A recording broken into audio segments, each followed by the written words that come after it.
Whenever I think about some of my favorite moments in fiction, it's usually the ones that don't try to explain themselves. Not because they're confusing, but because they trust me to meet them halfway. Even if in the end I might be wrong, at the very least I am left with the satisfaction that I managed to piece together a few things myself, whether that be a murder subplot, a puzzle, or even a character's backstory. And I've started to notice that fewer and fewer works seem willing to take that risk of the viewer being left uncertain. It doesn't seem like an issue that stops at the level of storytelling. Instead, this tendency seems to have spread to gameplay as well. Just think about the last third-person open-world game you played. I'm sure there was a moment when you skimmed through the quest log, started a mission, and then an NPC went into the finest detail about why, where, and how you need to complete that quest. After you mash the skip dialog button, the next thing that pops up is a quest mark at the top of the screen, a mini quest log with more instructions to the side, and just to be sure, your destination also shows up on the minimap. Or, how about a recent mystery movie?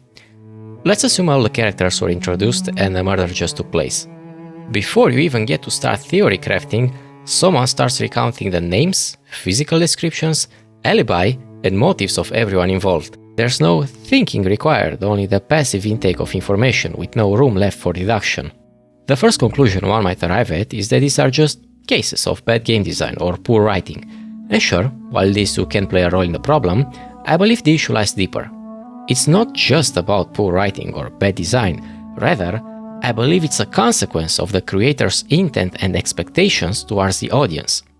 If I'm the owner of a toy factory and my target demographic is 2-year-olds, I'm not going to try to sell them Go sets because there'd be a serious risk of the children swallowing the stone pieces.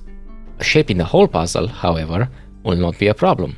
That's how creators start designing stories when they assume their audience can't keep up. Safe, simple, and impossible to misuse, just like toys for toddlers. Likewise, stories that refuse to explain everything trust their audience, but the ones that over-explain are afraid of them. The term ambiguity is often used as a negative one. It's associated with a lack of information that leads to confusion, and in some cases even frustration. But the actual root of ambiguity stems from a lack of context, either intentional or unintentional. It's not what information is missing, but how it's missing. And it's that last part that truly makes the difference between whether or not something feels annoying. When we're dealing with a case where the creator has purposefully left out some context, it's often that the gap they left is for the audience to fill. In the case of a movie, there might be some context clues related to the viewer, like hints and references that a character says, or information present within the scene. Sometimes an omniscient narrator might intervene to aid this process of unraveling story elements, but that's usually something books tend to do. When we're dealing with movies, these context clues are often diegetic, so they are part of the world. Games are a bit different, because depending on the genre and the amount of freedom that the player has, now it's not just a matter of when and where to place that gap, but also how. A more linear game like the Naughty Dog ones usually guides the player within a clearly defined space, so the developers don't have to worry about the player missing story elements. A game like Blasphemous, however, has to be approached in a different manner. Areas can be completed in whatever order the player wants. The story relies heavily on the player going out of their way to fill that gap by talking to NPCs and reading item descriptions. To paint a better picture on how a context clue might work, I'll go back to the toy example for a moment. If we take a 1000-piece jigsaw puzzle and slip in 10 pieces from a completely different set, trying to solve that puzzle won't be challenging, it will be just annoying. No amount of careful inspection will get you closer to a solution, because the problem isn't with you, it's with the puzzle. The gap, as I called it earlier, is not fair in this case because it was unintentional. This is the equivalent of a poorly written story. The gap that should be filled by the audience becomes a plot hole instead, a deus ex machina, a retcon. Essentially, it's an inconsistency within the world that was not intended. How did Palpatine return in Episode 9? Oh well, here's a retroactive justification. That came out 3 months later in the novelization. And that's not even what I'd call an egregious example. Final Fantasy XV's fragmented story wipes the floor when it comes to this. The Fall of Insomnia prequel movie. The main cast suddenly leaving the party at random points in the story. 3 separate DLCs. The main antagonist's motivation and entire backstory revealed 2 years later in another DLC and an anime episode. And don't even get me started on the ever so meme, I don't even have time to explain why I don't have time to explain. These are examples of what ambiguity is not. Now, take that same puzzle, but this time with the right set of pieces. In the process of completing it, there's many of those aha moments. They feel rewarding because they are intentional. When that lack of context is created purposefully in a mystery movie, and the viewer manages to figure out the culprit before they are revealed, it's due to a cleverly placed gap. That Breath of the Wild or Portal puzzle that you managed to solve in an unintended way was, plot twist, intended. It's just that you used a less conventional way. Allowing for multiple ways of solving a puzzle creates a perfect mix of creativity and effort that leads to satisfaction. When you solve a puzzle in a video game, you don't feel like a genius because you are one. It's because the creator of that puzzle knew exactly where and how to place that gap to make you feel like a genius. They knew not just what information to take away from you, but more importantly, how. Ambiguity is not laziness. It shouldn't happen at random, and it's not, oh well, I guess the author didn't know either. No, those are examples of poor writing and bad design. Good ambiguity will create a gap you can fill yourself and give you the space and time to figure things out. Bad ambiguity creates a gap you were never meant to see in the first place. A creator is always going to have all the answers when it comes to intentionally established ambiguity. I remember these things that I make up better than I remember real people or events. I remember some obscure character who appeared 3 novels ago in one paragraph, but I don't remember someone I met yesterday. I bump into them the following day in another context, and I don't know who they are. So, just because some media prefers to tell you what happened, and some lets you notice what happened, doesn't make one inherently worse. It just comes out what intention the author had. Even more so, a story doesn't always have to be completely figurable. There are allowed to be elements that don't have perfect answers. Matthew Skutnik did not leave some gaps in some machine story because he didn't know the answers to them. It was to add to the overall feeling and atmosphere of the game. Blade Runner's final scene is not about answering whether Deckard is a replicant or not. The film refuses to answer because the question itself, the ambiguity, is the point. It's as if the creator themselves is saying to the audience, I believe you're paying attention, and I've left you the clues to fill in the gaps. Now, that's not to say that intention is all that matters. You could have the best crafted story in the world with the best intentions from the author, but if the execution is not congruent with the intentions, then we get into another problem. Filling that gap becomes unsatisfying. There is a limit to how much ambiguity we can tolerate. When the line between fair and unfair starts to blur, that's when engagement turns into frustration. Heavy Rain's greatest strength could have been the subjective viewpoints and limited information the player has access to. It's not uncommon for first-person narratives to give the audience unreliable information. That will be fair ambiguity. But when the rules start to bend in favor of the game by breaking pre-established perspectives and internal logic, ambiguity stops being a storytelling device and starts being a cheat. Solving the mystery of the origami killer can't feel earned because it's unsolvable by design. Still on the topic of execution, there also has to be a flow to how that ambiguity is spread out. Leaving the audience in the dark for 90% of the story and then revealing everything right at the end often feels like an escape from having to engage with that ambiguity meaningfully. Likewise, an info dump right at the beginning is no better either.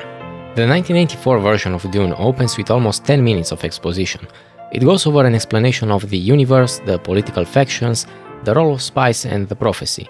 There is almost no room for ambiguity because the audience is told how the world works before they've had a chance to enter it. Villeneuve's version does almost exactly the opposite.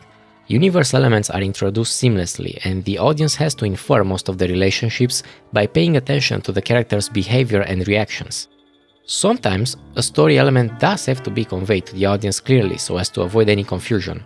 In a video game, if the player's attention has to be drawn to something outside of a cutscene, the developer might use tricks like pulling the camera to the objective, or having another character reference a point of interest. An even more in-your-face approach can work if executed properly. The opening crawl of the original Star Wars is perhaps one of the better uses of upfront exposition.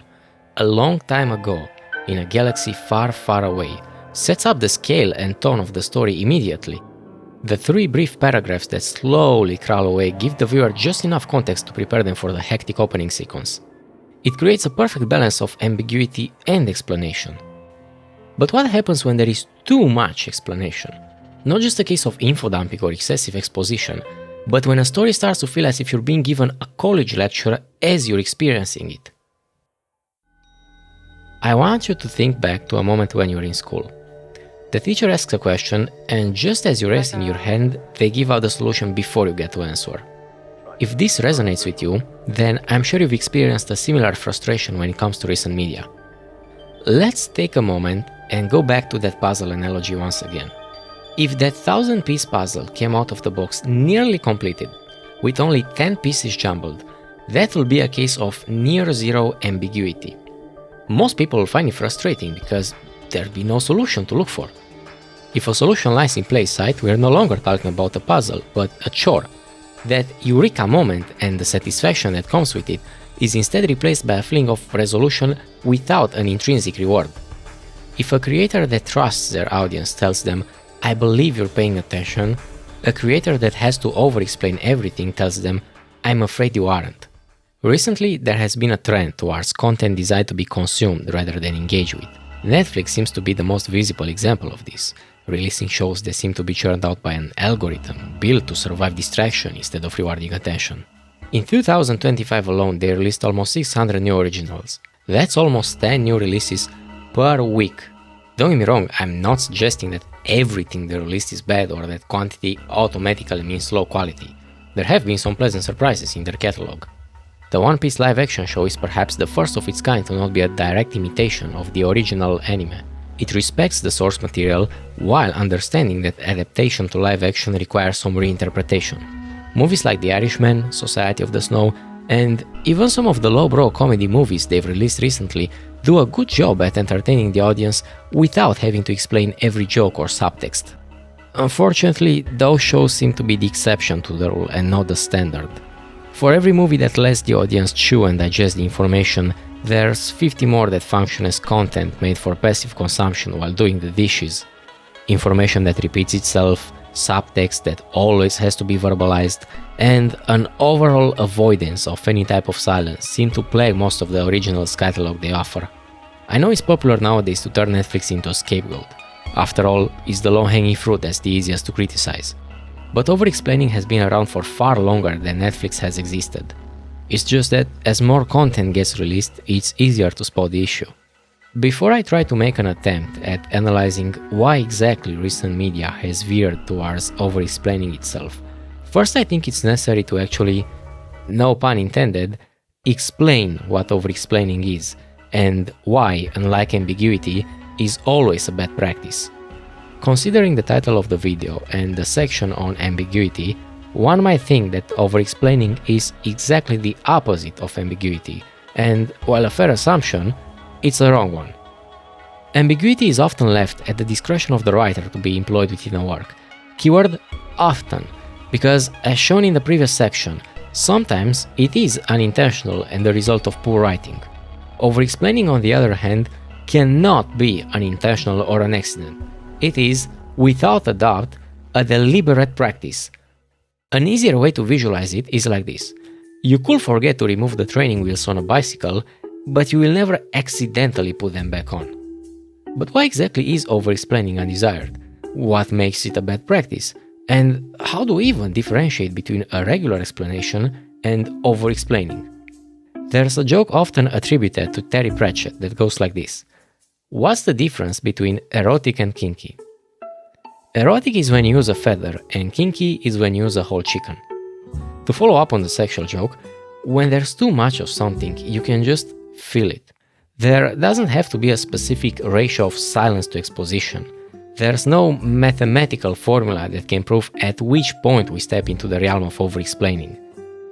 That being said, there are certain clues that usually give it away. The first and most obvious one is a tendency to verbalize what's already shown on the screen. As much as I love the later parts of the JoJo anime, I can't deny that its early installments often insist on explaining every move in real time, even when the visuals already do the job. The manga gets away with this because it's a static medium, and there is a finite amount of information that can be conveyed through drawings alone.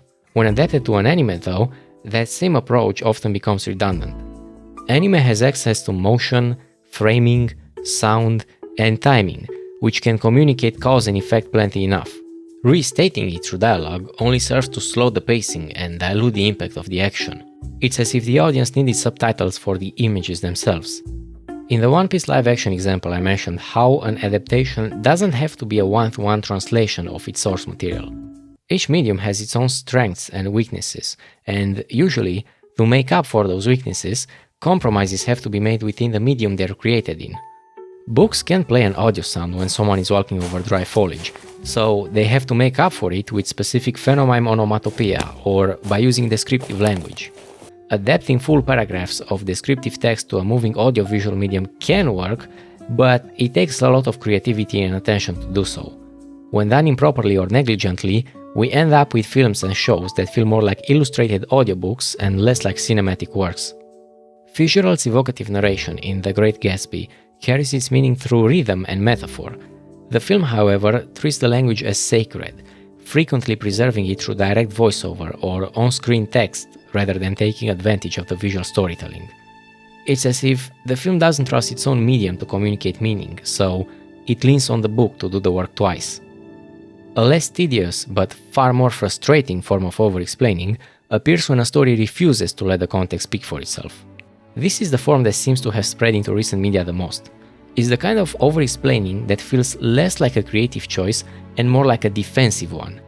Motivations are announced, emotions are labeled, and subtext is translated into dialogue, often seconds after it has already been communicated visually. It's a form of storytelling rooted in anxiety that if meaning isn't verbalized, it will be missed, and silence might be mistaken for confusion. The fear that if the audience isn't immediately guided to the correct interpretation, they might disengage. The result is a story that constantly reassures itself by repeating what it has already shown. My favorite character in the 2018 God of War game was Mimir, a literal talking head who offered comical anecdotes, historical facts, and occasionally his own interpretation of what was happening. In anticipation for God of War Ragnarok, his character was one of the parts that I was looking forward to the most, only to be massively disappointed by how the writers at Santa Monica turned Mimir from a character that felt like a companion into a narrative airbag that verbalized each moment as it was happening. The original game allowed for long walks without dialogue. It allowed for awkward pauses after emotional outbursts. Kratos reacted physically, not verbally. The sequel throws most of that away and uses Mimir as a context translator. Lines like, "That didn't go quite how you planned, did it? Well, that choice may have consequences. He's just trying to get in your head. And you're afraid of losing him, brother." Don't add insight or meaningfully deepen Mimir as a character. Instead, they just translate the event into plain language after the player has already experienced it. In the original game, when Mimir commented on something that just happened, it was after a short pause that allowed the player to form their own thoughts. And when he did speak, it felt like his own interpretation, not a confirmation. Perhaps the most obnoxious type of over-explaining is the one that never seems to end, noise that has to fill the silence all the time. I can't say Ragnarok is not far from this, but there are certainly worse offenders out there. I'm looking at you, Forspoken.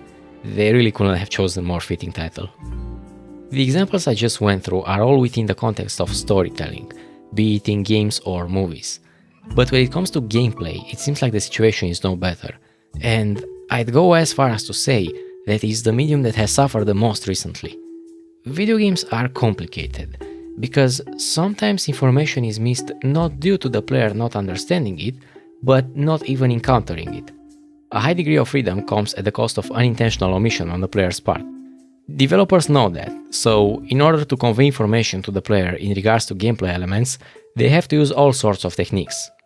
Dead Space lets the player know how close they are to dying by transposing the health points from a number on the screen into an intradiegetic element within the game world, the suit that the player character is wearing.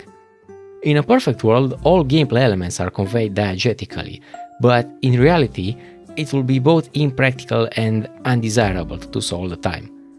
Unfortunately, it seems like we've got to the point where information is relayed in the most obstructive of ways. UI overloading is not something that's only been happening recently. The earlier Monster Hunter games introductions are some of the most intrusive when it comes to teaching the player how the games work. You can go 10 seconds without the game pausing and explaining to you the most obvious of things like, hey, did you know there's a stamina bar at the top? Yeah, I can see it myself. Or the original God of War game's tutorial messages, taking up a fifth of the screen just to explain simple things like square is attack, circle is grab.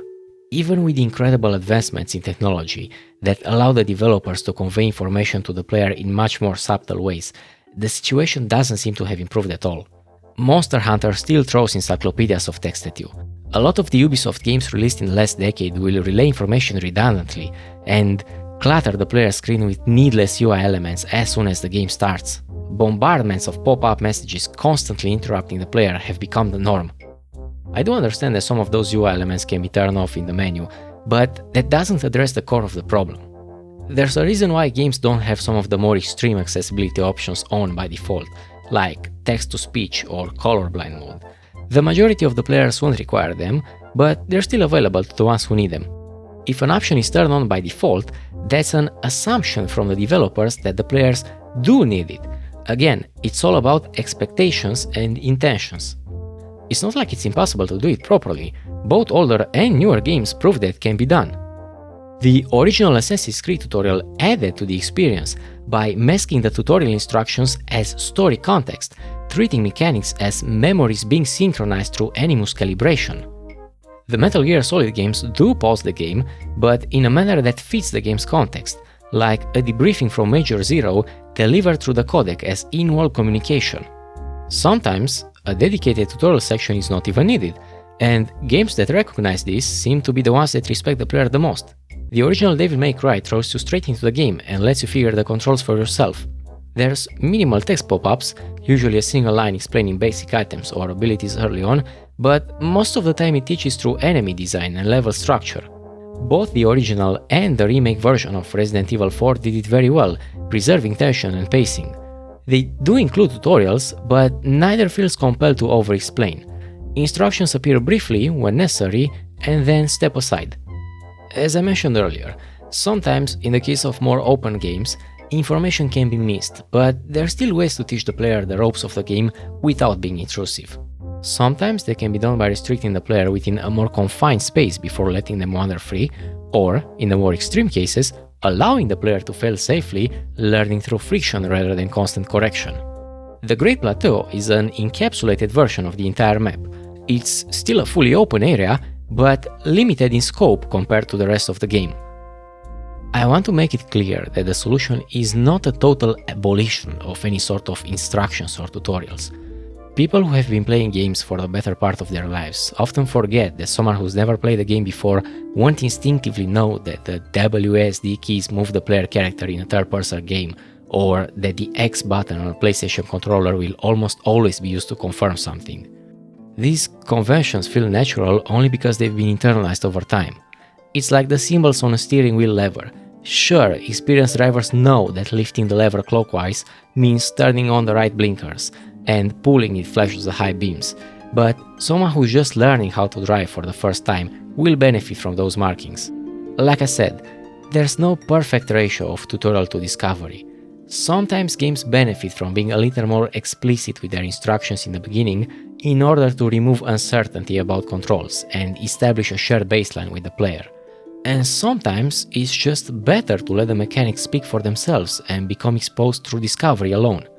However, going back to the analogy of the chicken and the feather, when there's too much of something, you will simply feel it. When the game takes control away from you to explain mechanics in long paragraphs, that's over-explaining. When you feel like there's a wall between you and the player character control because of restrictive tutorials, that's over-explaining. When you feel frustrated because the game doesn't allow you to progress at your own pace, that's over-explaining. I think you get it. Over-explaining can present itself in multiple shapes and forms, but the thread that connects them all is a distrust from the creator that the audience might miss out on something.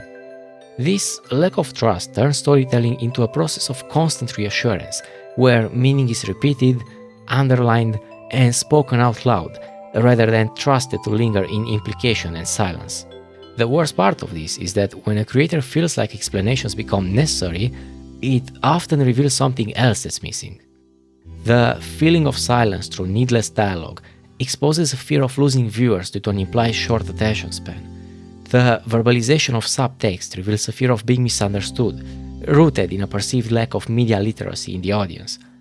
The obnoxious tutorial pop-ups and constant reminders in games hint at a fear of confusion stemming from an absence of player autonomy and capability.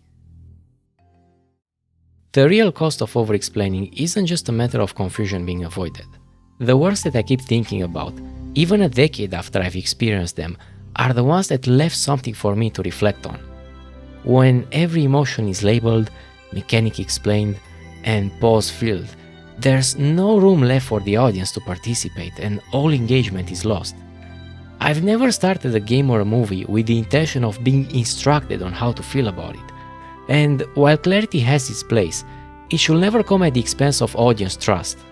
There's a reason why YouTube is still flooded with hour-long Dark Souls lore theories years after release. People like Redgrave did not write a Pale Blood Hunt because Bloodborne laid out its story in a dedicated menu. There's still a divide between people when it comes to the ending of Attack on Titan and the opening section of The Last of Us 2. It's very likely that your first watch of American Psycho might leave you confused by the end, and that your first attempt at Faulkner's Absalom will make you give up on the book 20 pages in. It sure made me, but honestly, that's fine. All of this is fine. I don't believe there's any book author, film director, or game developer that wants to make something bad on purpose. It's just that sometimes the creator mistakes ambiguity for failure, when the act of over-explaining is the real failure. And as games and movies grow larger in scope each year, that also means exponentially more expensive to produce. GTA 6 is rumored to have a budget of anywhere between $1 and $2 billion. The next two Avengers movies, Doomsday and Secret Wars, are hovering around the same figure. The combined revenue these projects are expected to generate within their first year can rival what most studios will earn across an entire decade. When you reach that scale, how could someone even think about taking any sort of risk? With so much money on the line, we've reached the point where a single financial failure from projects like these can result in actual industry catastrophes. At that level, trusting the audience is like gambling with a small country's annual GDP, and honestly, I can't blame those companies for relying on over-explaining as a form of insurance. This trend is not going to stop anytime soon, and for now, it's up to the smaller studios and indie developers to take the creative risks. I still think we'll see the occasional Spider-Verse and Death Stranding from big studios, but only as rare outliers that prove how risk-averse the rest of the industry has become.